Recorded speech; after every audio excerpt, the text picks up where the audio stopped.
So today we're hanging out with Chris Ramos, the owner of Pelagic Outfitters located in Lindenhurst. You're on 376 West Montauk Highway, across the street from Southside Fish and Clam. Now, we're basically, tomorrow is June 1st. June 1st. June 1st is shark season. Yep. So with that being said, for someone that wants to get into sharking, we want to go over what the proper rods, the proper reels, the proper rigs. So take me through your store and show me what we want to, basically someone getting into the sharking game. Yep, gotcha, Joey.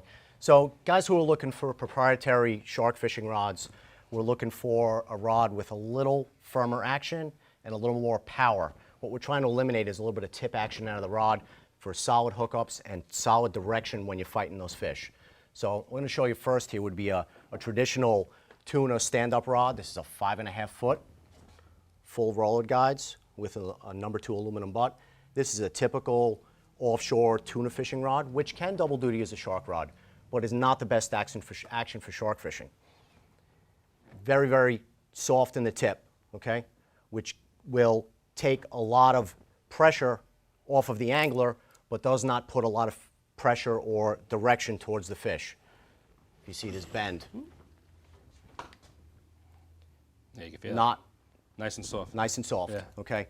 Great tuna fishing rod. Not the best shark fishing rod because it does not give you the power and the direction needed for when you're shark fishing. This is a CalStar 6455 blank, which is a wonderful blank. Our proprietary shark fishing blanks are made on a solid glass blank. Again, same construction, still at 5.5 foot, which gives you a little extra power.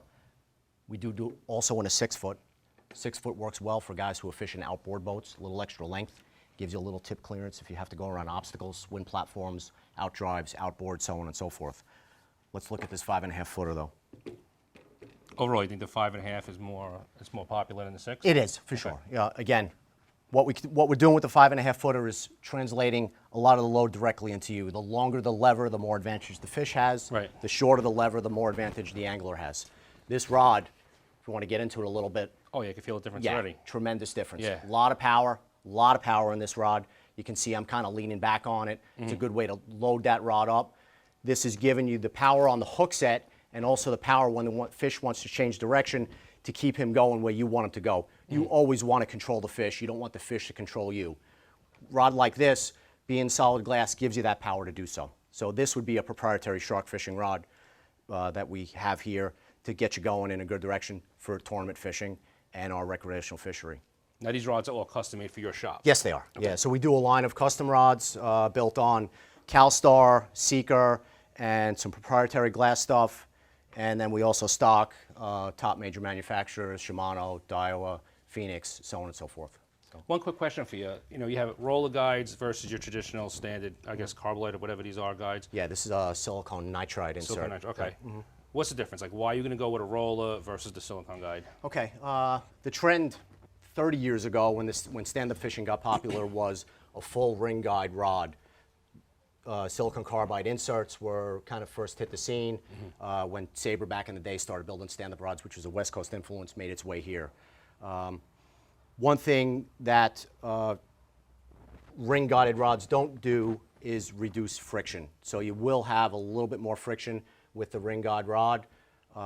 Now that the rings are so hard, that has been reduced. Right. The advantage of the ring guide is there's nowhere within this guide that you can have a chafe issue with line. Okay. Roller guide, it's got to always sit in the roller frame, in the roller assembly for it to work properly. Yeah, and I'm thinking especially with braid now too, maybe right. You might want to decide if you're going to fish Shimano or you're going to fish braid. So the trend has gotten a little bit more back towards the ring guide rod. And the biggest mistake that I see in a lot of sticks is we have the advantage of the ring guides where we don't have that chafe, and then a lot of guys switch to a roller tip top, which eliminates that advantage, in my opinion. All right, a ring guide rod. Let's bend this one. Well, so this is a CalStar as well. Oh, yeah. All right, this we sell as kind of a tuna chunking rod, but could work for various things. Slick butt keeps it light, Right. keeps you mobile.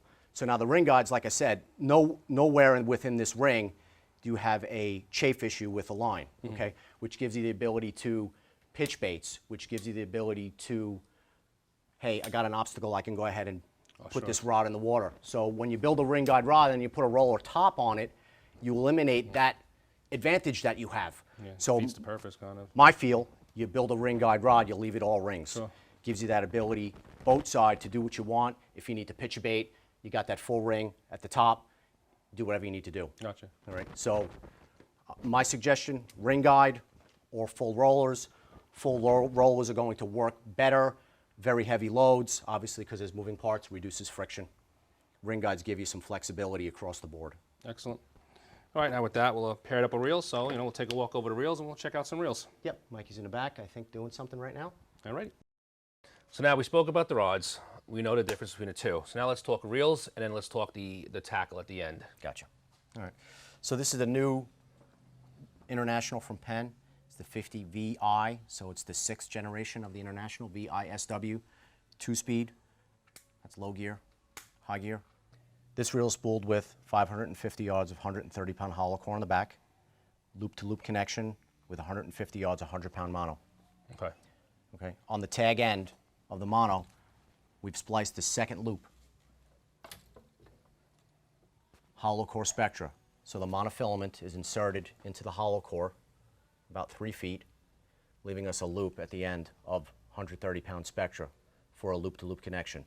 So back in the 70s, when we were first shark fishing, what we'd be doing would be taking a length of double line. So we would actually be taking monofilament, 30 feet long, creating a 30-foot bimini twist for a section of double line, to a snap swivel, to a 15-foot piece of single strand wire. Right, that was the old school That was shark old rigs. school. And when I say 70s, that's old school for me because we're about the same age. Yes. So, I started doing this in the late 70s. So, this was the single strand wire that we were fishing back in the 70s that would be, 15 feet long.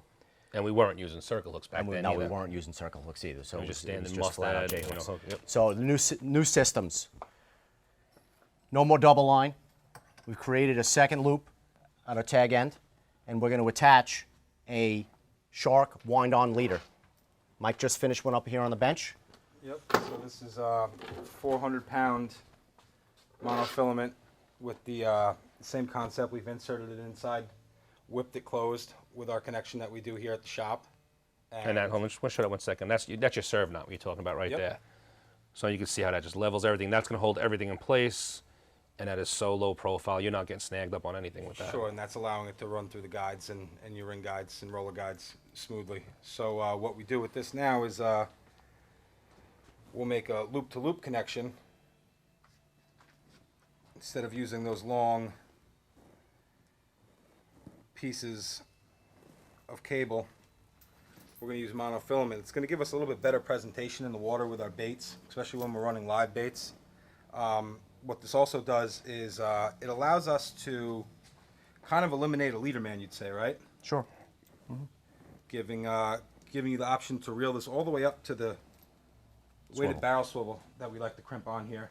And that's a weighted one now. Yeah, that's Yeah. a weighted one. And once we get this connection on here, we'll show you what we do with that.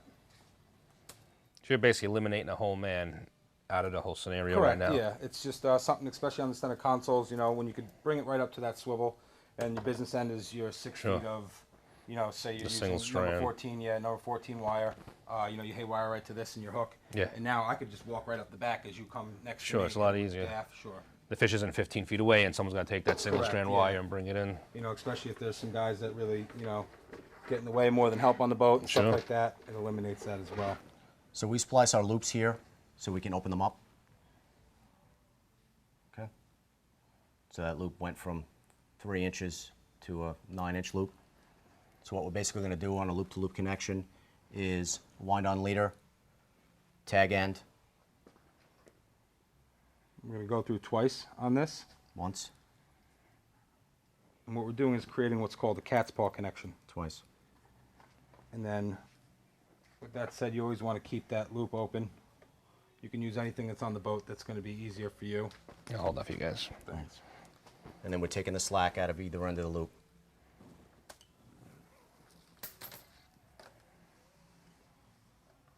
And I can see that you actually just pulled that heavy line right back into that, I'm just going to slide that braid. sheet back on top of it and, really work it in there using the back of your thumbnail to get all that slack out. And once you got everything out, you're going to want to make sure that that connection is even, so it's pulling direct. On both legs of the Spectra. Yep. So once that's happy, And we can lift that right off. lift that right off like And that. so here's your connection before it's cinched down. You can see how the Spectra has wrapped itself evenly around one another. And then we're just going to cinch that down. And that's your cat paws knot. And that's a the cat cat paw. paw. That's a cat's paw connection. All right. This now- connection's pretty small, pretty slim. And what that enables us to do is go ahead and take this product, put it right on the reel, wind on leader. So now you're fighting a shark. Now you're on the heavy line, This is 400-pound. Yes. Okay. Mono. and you're bringing it a lot closer. Like I say, eliminating the leader man now. So And- we've put that entire leader on the reel, leaving just your business end right there. from here down. And And then, another thing that- and then our bite leaders, if it were to be wire, be If you're about gonna use wire, be about 5 feet. You could take about, you know, your 5 or 6 foot piece, haywire twist directly to this. Or another thing that I like personally is a single piece of 700-pound monofilament. And what we'll do is I'll crimp this mono right to the end of this. We'll go through here and crimp that tight like that. And that's just going to leave 5 or 6 feet, depending on what you like, to a circle hook. I find now, especially fishing inshore on the thresher pods and everything like that, when we're using live bait, that this mono really gives a little bit better of a presentation, in my opinion, than the wire does. And I've ran it side by side using single strand mono, and I seem to get better hookups. And you know, now with us using these circle hooks, essentially that hook is supposed to sit in the side of the mouth, so we don't really have to worry about this staying, you know, in the mouth of the shark and rubbing against on the teeth. And as long as he stays, you know, tight with the boat and I stay tight on the rod, it should essentially stay away from the fish's mouth at all times. So with that being said, we can, I guess if you want to say, get a little bit more risky, you know, and using some things that we You normally haven't wouldn't really absolutely. used. So now people say mono and sharks. How could that be? 700-pound mono.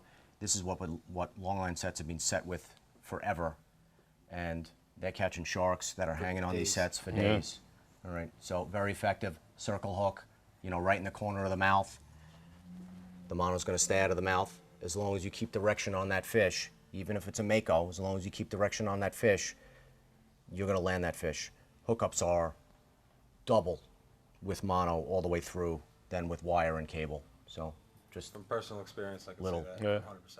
Yeah, I've done it before. We've New had school. the sharks on the mono before, and it worked great. Yeah, it really now we use does. this hook right here, but just the 20-0. the it looks 20, like. yeah, Yeah, 20. 20. Yeah, that's the one I like. That's to an use Eagle right Claw 2045 20-0. They make it at an 18-0 and a 20-0. Threshers have tiny mouths, you know, so maybe an 18-0, maybe a little better presentation for a smaller bait for a thresher.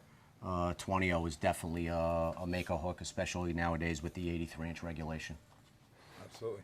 Also, for, you know, like, not everybody's going to do this to their house. So if somebody wants to get this done, they could bring it into the shop, and you guys For will sure. do it for them. And, No doubt. Absolutely. you know, No finish the whole complete rod setup and hand it back to them ready to go. No Ready doubt. to go and ready to fish. And Awesome. even if they need some information on, you know, if they want to venture off into doing it themselves, Mm-hmm. you know, we carry everything that you need to make your own wind-ons here, you know, from rigs and Right. monofilament and everything. It's awesome. Guys, thank you for having me. Thank you. We definitely look forward to doing some shark fishing this year. Yeah, man. And we'll get out there. Yep. Appreciate Let's it. do it.